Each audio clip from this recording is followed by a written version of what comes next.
Hi, I'm Sir St. Felix, and today I'll show you what a signing ceremony looks like in Adobe Acrobat Sign. So let's get started. So here I'm in Acrobat Sign and I want to start a signing ceremony between two individuals. And we'll use the NDA document as our example. First thing I'll do from the home screen is I'll click on Request Signatures. Now there's three parts of the send portion when it comes to a signing agreement. We have our recipients, the actual message itself, and then the file. So I actually need to sign this agreement. So I'll go ahead and I can either enter in my email address or I can just type in myself. And what this will do is this will send the agreement to me while I'm in Acrobat Sign. Next, I'll go ahead and put in the recipient that needs to sign. And that's all there is to it. Now let's say it doesn't matter what order the agreement needs to be signed. I can toggle this switch and the agreement will be sent out to both myself and to the recipient. Let's say I need to send this to the recipient first. I can just easily drag the little switch here and I can bring that up to having the other recipient as the first signer. We'll set this agreement up to where I sign first and then we'll have the other signer as the last recipient. Now by default we use email as the authentication method.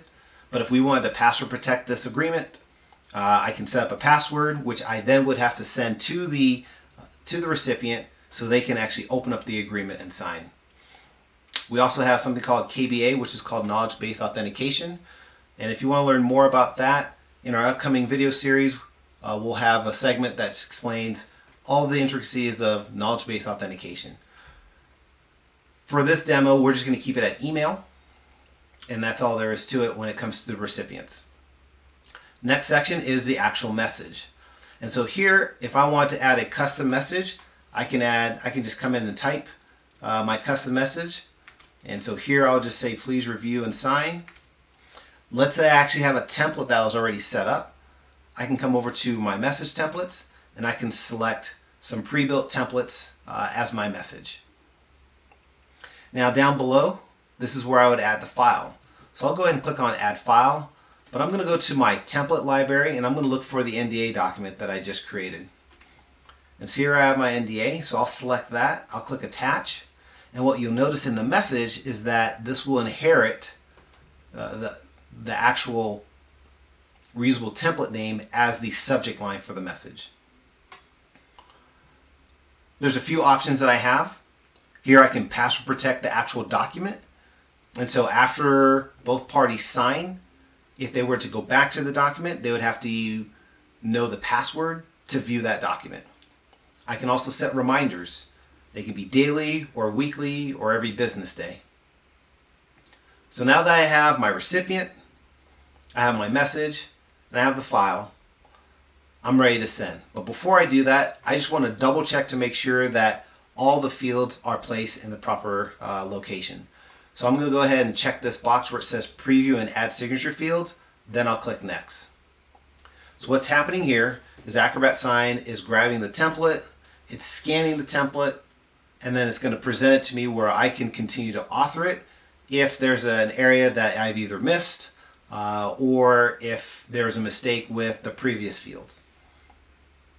So here is the document itself. I have my participants for the first and second party. They have their signature fields, their date fields, and full name. So it looks pretty good. But let's just say I forgot to add some additional fields. Over to the right hand side, this is where I have my signature fields where I can add initials, a signature block, or a stamp. I also have signer info fields, which are kind of helper fields. So for example, this full name field, when I sign the document, my full name will appear. Or when I sign the document, the current date will appear as to when the document was signed. I have some data fields. So I have a text field, drop-down menu, checkbox, a radio button, or an image field. I also have file attachment or a hyperlink. And then I have these transaction fields. So every agreement will have a transaction ID.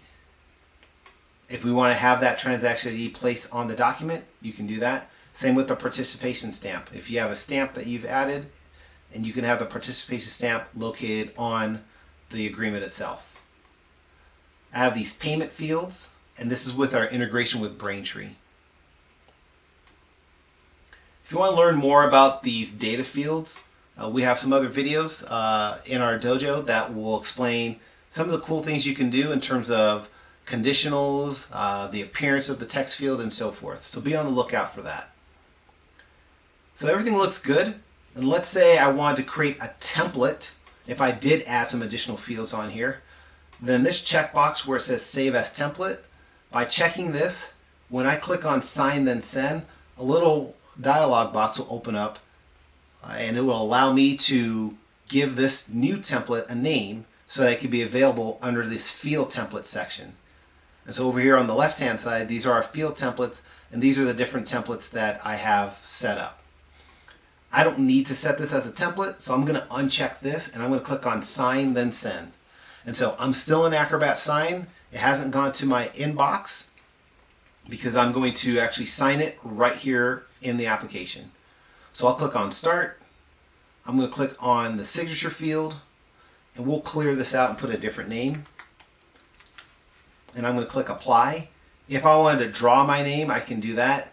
I typically don't like to draw my name on a desktop device, so I'll show you what that looks like on a mobile device. If I have a copy of a wet signature, I can bring that in. Or if I want to send this to my mobile device to sign on my mobile device, all I need to do is enter in my cell number and I'll receive a text that has the agreement, which I can then sign. I'm just going to type my name, I'll click Apply, and then if I want to add a reason, I can enter in my own reason as to why I'm signing, or I can just leave it blank or use some of the pre-built reasons that I've already created. I'm going to leave it blank and just click OK, and you'll notice that the name is updated. Here's the date, and now I just have to click to sign. And that's what it looks like when I'm actually signing the agreement. Now let's go over to my iPad and you'll see what it looks like from a mobile standpoint. So here's my mobile device. I'm going to go ahead and open up my email, and here's the actual agreement. So I'll click on this, and then I'll click on Review and Sign. And so this is going to open up in a web browser, which is very nice because you don't need to have an account to actually sign agreements. You just need a web browser to sign the actual agreement. So here's the agreement. On the left hand side I have some options. I can delegate, I can decline the sign. Let's say I've actually started entering information in this agreement. If I want to clear all that information out with one click, I can clear the document data.